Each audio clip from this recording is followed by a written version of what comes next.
Hello, ladies. Okay, first let me start by saying that I am super sorry that this update is way late. With that being said, I missed basically week 15. I usually try to do it like on Tuesdays or Wednesdays, and that didn't happen. And I'll get into that in a minute. First, I'm going to turn on the fan because it's hot.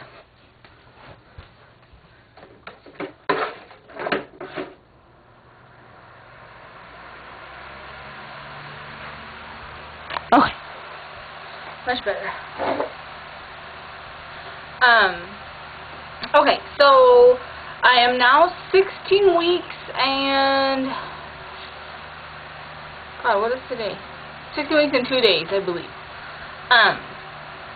So I'm gonna just kind of combine week 15 and 16. I know I'm not too far into week 16,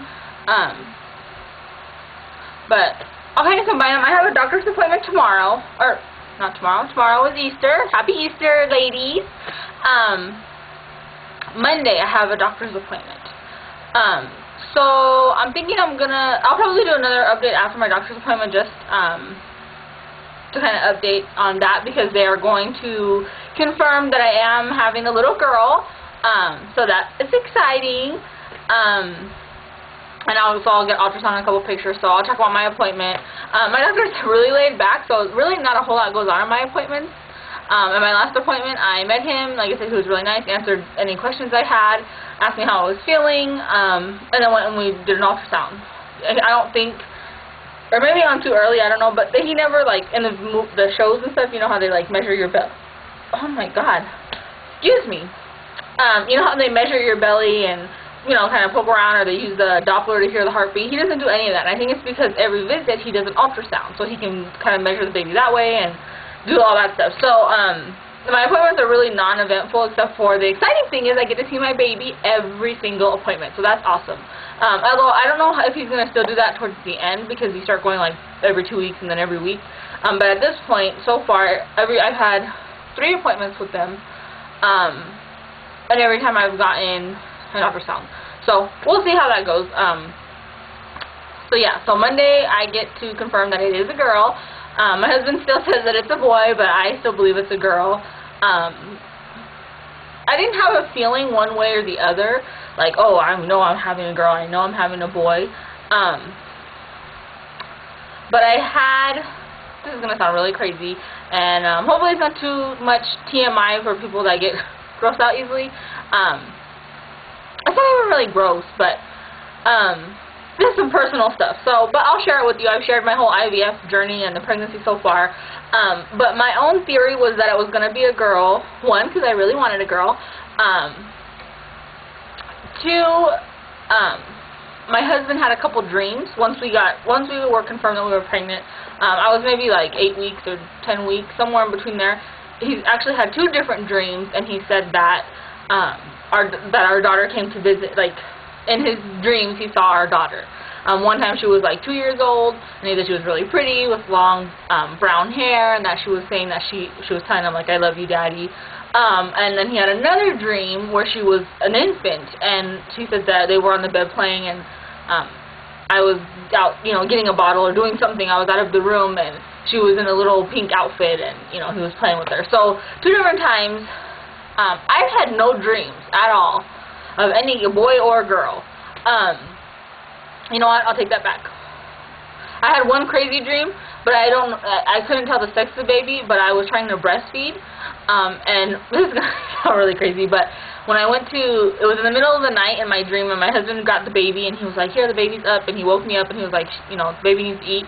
And so I was like, okay, so I got the baby, and I, you know, opened my shirt to pull my boob out so I could feed, and my nipple was flashing, like only one, like that was the one I was supposed to use. It was really crazy in my dream, and I was freaked out, and so I was like, okay, so I fed the baby. Baby was happy, content, and then when the baby got off of my nipple, my boob looked like deflated. It was so weird, and I don't know if that's just maybe because I have worries about breastfeeding. But yeah, so that's the only dream I've had, but I didn't know the sex of the baby. I couldn't tell, we just kept saying the baby in my dream. But he's had the dream twice with a little girl, so that was one thing. A third thing, this is kind of silly, but the Chinese gender calendar thingy says girl. And you do it by like your age and the month you conceived and whatever. So it tells you, you know, it's just kind of for fun. But that said girl. So that was 3 things. And then the fourth thing was, I had read that, because the man is the one that determines the sex. I'm sure most of you are aware of that. But if not, the woman, the eggs are always X, I believe, and the men, depending on what sperm reaches the egg, it's either X or Y chromosome or whatever it's called. So the man determines the sex of the baby. So I had read that men with low sperm count tend to have more girls. Not saying that they won't have boys, but they tend to have girls, and that's because a girl's sperm, they say, lives longer. And I think a boy's sperm might swim faster, but a girl's sperm will live longer, is, I believe, what I read. And this is not, I don't have any, I just read it somewhere. I couldn't even tell you where on the internet somewhere, so it could be complete lies, but I had read it. So that kind of made me, when we were going through IVF, my husband does have low sperm count, and I also have the PCOS, so with those, although my PCOS has nothing to do with it, but with the low sperm count, I just kind of figured, you know, there's a pretty good chance of a girl if that's, you know, if the better sperm live longer are girls, then that's probably, out of his count, that's probably what most of it was. So, it could be wrong, it's whatever, but anyways, I'm like so getting off a huge subject, but anyway, so that was kind of my leaning towards a girl, and I think a lot of it has to do also with I just really, really wanted a girl.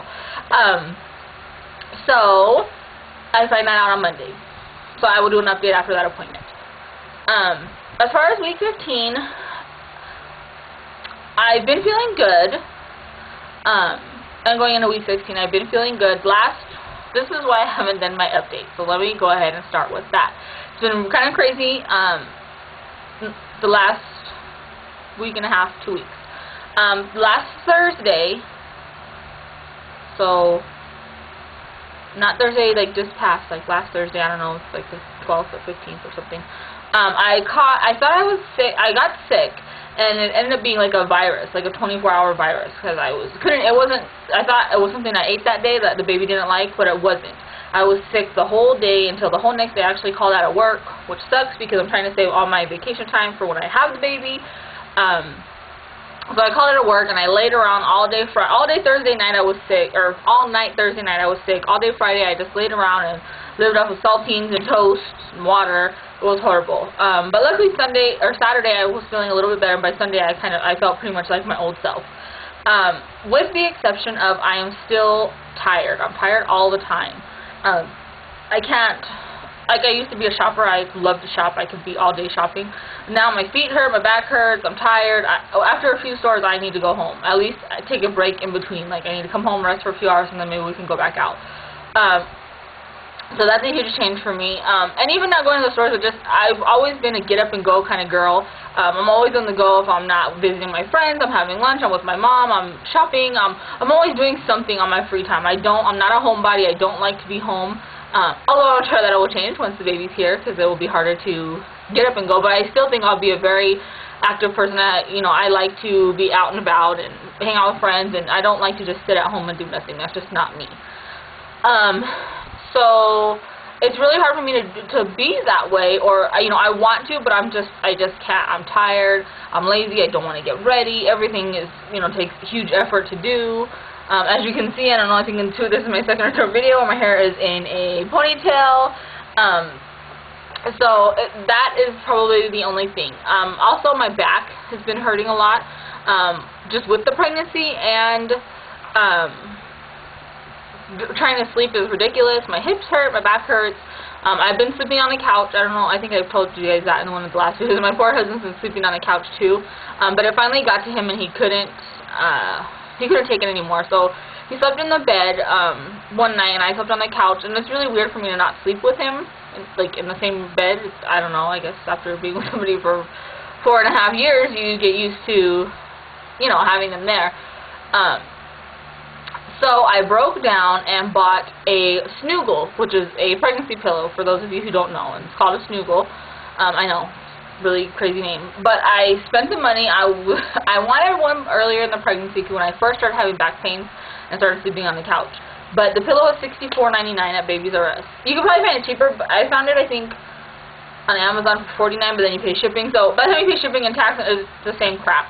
And I had to keep them for 20% off, so I guess that kind of helps. So I only paid like $50 for it, which is still an insane amount of money to me for a pillow. But the way the pillow is, they say some women are able to use it when breastfeeding, and so hopefully it will last, you know, through that. And if nothing else, I'll have it for the next pregnancy, because I do plan on getting pregnant again, you know, whether it's naturally or through IVF.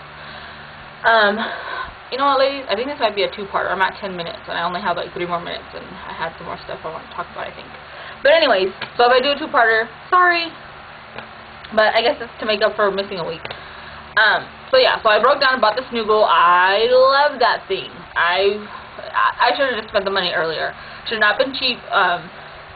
So my advice is, if you ladies are debating on whether or not to get a pregnancy pillow, if you're having problems sleeping, just buy one. Because if I would have got it, I probably would have had it.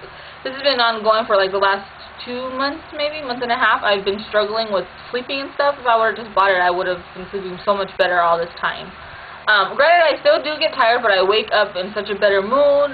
I do have energy in the morning. As the day goes on, it wears off, and I'm tired again, you know, by the afternoon. But it's so nice. It's so helpful. Nausea's still gone. I don't get sick. I do need to eat every few hours. If I don't eat every few hours, then I start feeling kind of sick. Also, I didn't even bring them. I got these things. Hold on.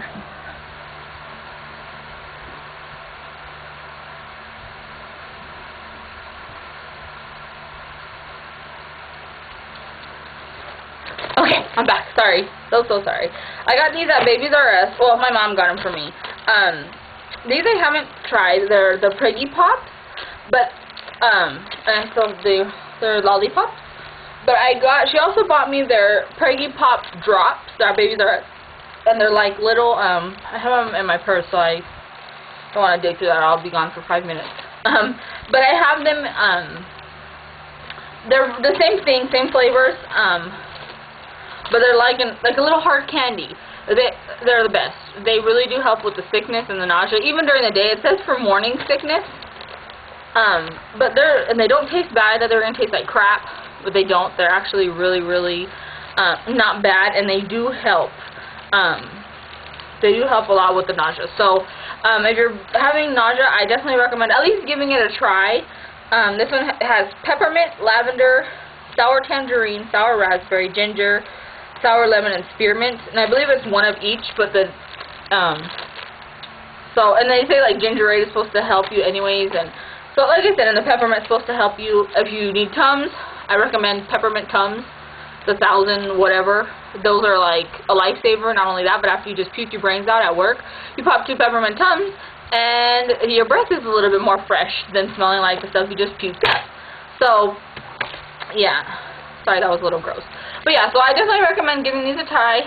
Preggy Pops or Preggy Pop Drops. You can Google it. I Google everything. So those will definitely help you if you have nausea or morning sickness. I wish I would have had these sooner, honestly. Had I discovered them sooner, they probably would have been more useful. But they do still help when like I said, if I don't eat right away, like every couple hours, I get nauseous, and I'll pop one of those, and that kind of helps. Because there's sometimes where I'm just not hungry. I don't want to eat. I haven't gained any more weight, I should say. I'm still at 224, 225, just depending, which is good, because I'm a big girl, so I shouldn't be gaining really too much weight. But yeah, so those I would definitely recommend giving a try, ladies. The other thing she got me, and these taste like crap, I'm not even going to lie. Not crap, but I don't like them. They don't taste like chocolate, that's for sure. But it's these Belly Bar Chews.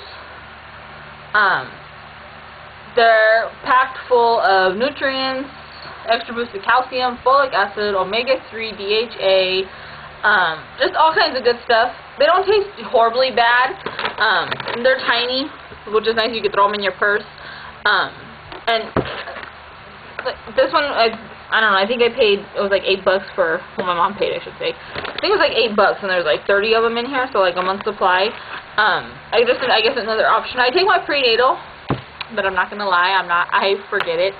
At least once a week, I usually forget to take it. So when I do forget to take it, I definitely will chew one of these, or, you know, the following day I'll have one of these just for the extra boost.